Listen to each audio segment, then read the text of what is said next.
किस्मत की लकीरें बदलने का एक ही तरीका है, रोज़ खुद से एक वादा निभाना।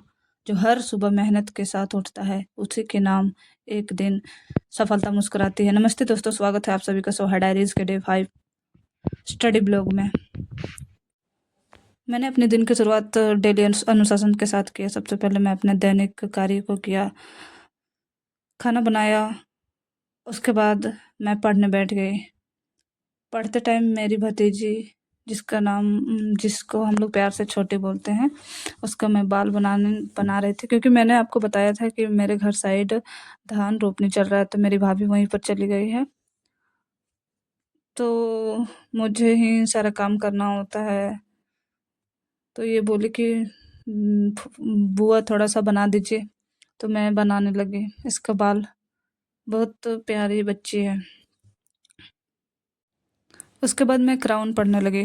क्राउन में पिछले वीडियो में मैंने बताया था कि मेरा आधुनिक भारत ख़त्म हो चुका है, तो मैं अब विश्व का भूगोल पढ़ रही हूँ, क्योंकि बीपीएससी में विश्व का भूगोल का वेटेज भी ज़्यादा ही रहता है, 10-15 क्वेश्चन पूछ लेता है उसमें।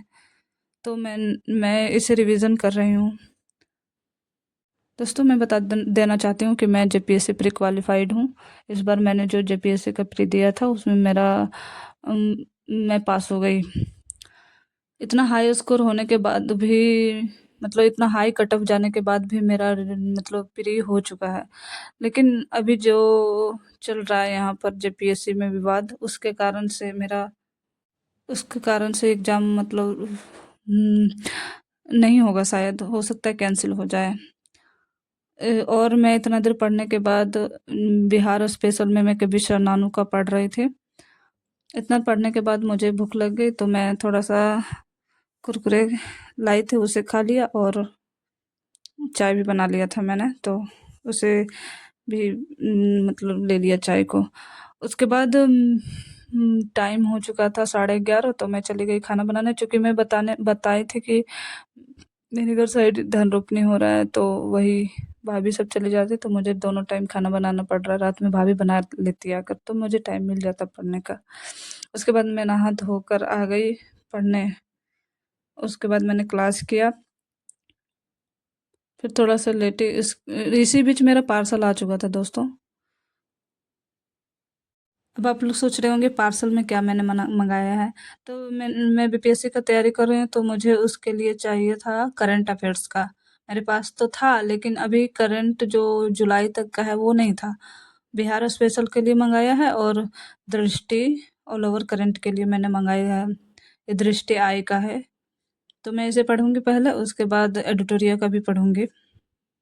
उसके बाद मैं पढ़ने बैठ गई फिर से, और साइंस टेक का रिवीजन करने लगी, जिसमें शुक्रयान और चंद्रयान के बारे में मैं पढ़ रही थी। हम लोगों के सर ये नोट्स बनवाए थे, तो वही मैं रिवीजन कर रही हूँ। तो मैं ये बता रही थी कि अगर कोई एग्ज़ाम में आपको पास होना है, तो उसके लिए ज़रूरी है रिवीजन, बार-बार रिवीजन, मल्टीपल रिवीजन। मैं जेपीएससी प्री के टाइम अपने नोट्स को इतना बार दोहरा चुकी हूँ दोस्तों, बहुत बार दोहराया मैंने। तब जाके मुझे एग्ज़ाम हॉल में सारा क्वेश्चन ईज़ी लग रहा था, और मैंने लगभग 150 क्वेश्चन सही किया था।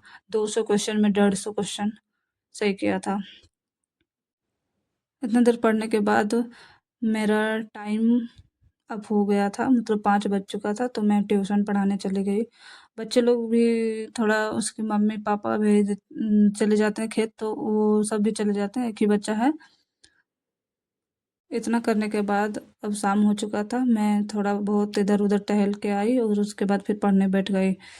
मैं पीवाईक्यू को सॉल्व कर रही हूँ। पीवाईक्यू एग्ज़ाम में पास होने के लिए बहुत ही इम्पोर्टेंट होते हैं, इसलिए मैं रेगुलरली पीवाईक्यू सॉल्व कर रही हूँ। आज यहीं तक, मिलते हैं अगले ब्लॉग में, तब तक के लिए धन्यवाद।